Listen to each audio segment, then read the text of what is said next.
میرے عزیز دوستوں اور بزرگوں، آئے دن ہم دیکھتے ہیں کہ ہمارے وطن عزیز میں ایسے ایسے واقعات ہوتے ہیں۔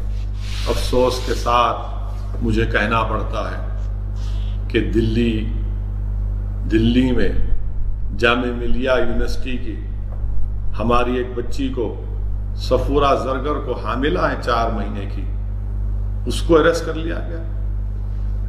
ایک اور لڑکی کو اریسٹ کر لیا گیا، اور کیا سیکشن لگایا گیا؟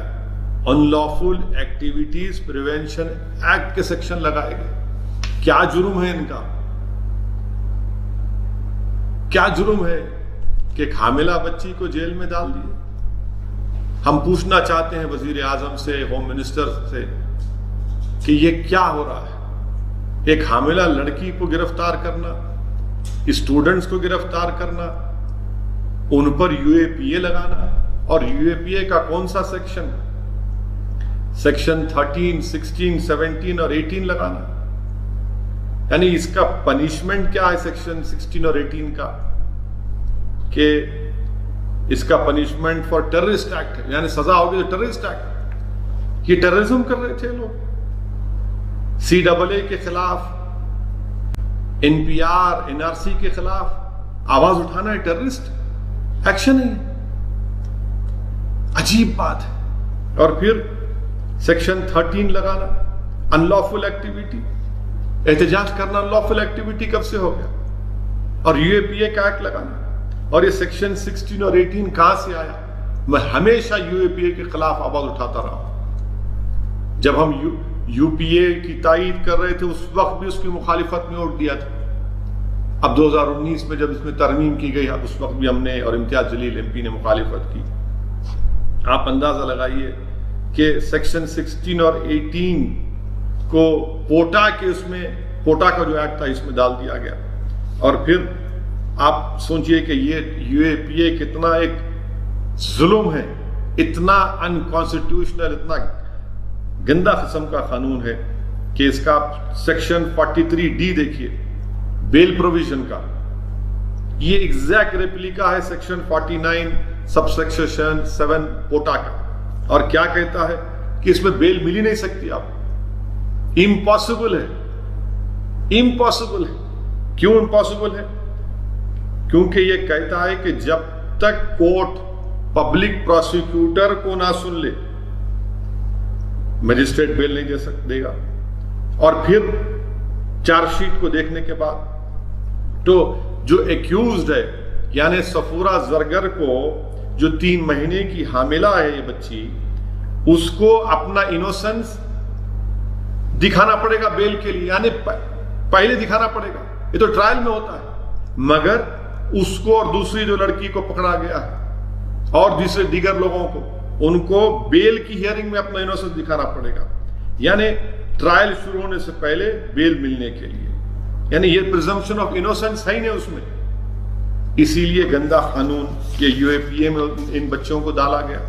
اب آپ دیکھیے کہ اس میں کیا لکھتی ہے FIR میں، دلی پولیس لکھتی ہے پری میڈیٹیٹڈ کانسپریسی۔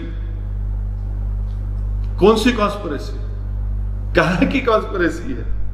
اور پھر اسی لیے یہ ایک طریقے سے صرف مسلمانوں کے اوپر یو اے پی اے کا استعمال کرنا، یہ ہم وزیر اعظم سے اور ہوم منسٹر صاحب سے پوچھنا چاہتے ہیں کہ یو اے پی اے کا صرف مسلمانوں پر، دلتوں پر، آدی واسیوں پر، جو جس کسی حکومت کے خلاف رہیں گے ان کے خلاف کب تک استعمال ہو؟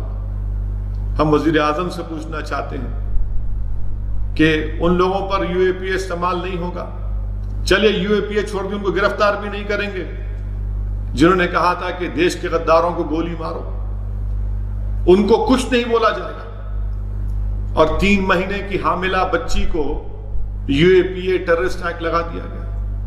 جو بیان دیے کہ دیش کے غداروں کو گولی مارو، وہ آج آرام سے بیٹھے ہوئے ہیں، اور یہ اس لڑکی کو جو 3 مہینے کی حاملہ ہے، اس کی کیریکٹر اسیسینیشن کیا جا رہا ہے۔ آپ بتائیے، ظفر الاسلام صاحب جو دلی کے مائنورٹیز کمیشن کے چیئرمین ہیں، ان کے اوپر سیڈیشن کا کیس۔ ارے آخر کے کہاں جائے گا یہ؟ انہوں نے جو ٹویٹ کیا تھا اس میں انہوں نے خود کہا کہ اس ملک کے موجودہ کووڈ کی وجہ سے میں اس کو واپس لیتا ہوں، مگر جو بنیادی بات انہوں نے کہی تھی اس پر کون سا سڈیشن لگائیں گے آپ؟ کہاں سے لگائیں گے؟ آپ اندازہ لگائیے کہ کس طریقے سے قانون کو استعمال کیا جا رہا ہے۔ جو لوگ دلی کے فسادات میں گھر کو جلائے، جن کی وجہ سے موت ہوئی، کچھ نہیں ہوگا ان لوگ، آج آرام سے گھوم رہے ہیں کہ دلی کے، میں نے اس وقت ہی پارلیمنٹ میں جب دلی کے فسادات پر بحث ہوئی تھی، ہوم منسٹر کے بیان کے بعد میں نے پارلیمنٹ سے باہر نکل کر جس خدشے کا اظہار کیا تھا کہ انصاف نہیں ہوگا مسلمانوں کو دلی کے فسادات میں، یہ ایک جنوسائیڈ تھا، پروگرام تھا، اور وہ صحیح ثابت ہو رہا۔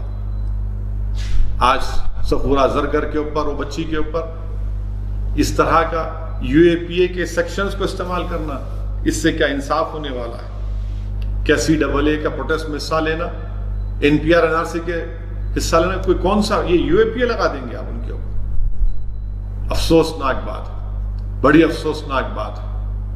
میں اس کی مذمت کرتا ہوں اور حکومت سے مطالبہ کرتے ہیں کہ اس کو فوراً واپس لیا جائے۔ تیسری اہم بات کہ ہمارے وطن عزیز میں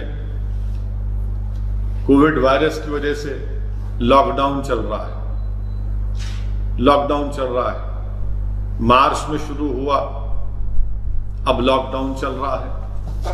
تلنگانہ میں 29 مئی تک لاک ڈاؤن رہنے والا ہے۔ میں شروع دن سے کہہ رہا ہوں، میں نے اس پر آرٹیکل بھی لکھا، قانون دانوں سے مشورہ کر کے، کہ یہ لاک ڈاؤن انکانسٹیٹیوشنل ہے۔ آپ national disaster management act, epidemic act کے تحت گورنمنٹ آف انڈیا پورے ملک میں لاک ڈاؤن نہیں ڈال سکتی، یہ فیڈرلزم کے خلاف ہے، یہ اسٹیٹ سبجیکٹ ہے۔ مجھے نہیں معلوم کہ اسٹیٹ گورنمنٹس خاموش کیوں ہیں۔ افسوس اس بات کا ہے کہ دلی چیف منسٹر، ان کے ہی ڈیلی مائنورٹیز کمیشن کے اوپر کیس بک ہوتا ہے، ایک لفظ نہیں بولتے دلی کے چیف منسٹر۔ آپ کیا خاموشی ہے آپ کی؟ یہ اتنی خاموشی، آپ نے ان کو نامزد کیا، آپ کی سرکار نے ان کو نامزد کیا ہے۔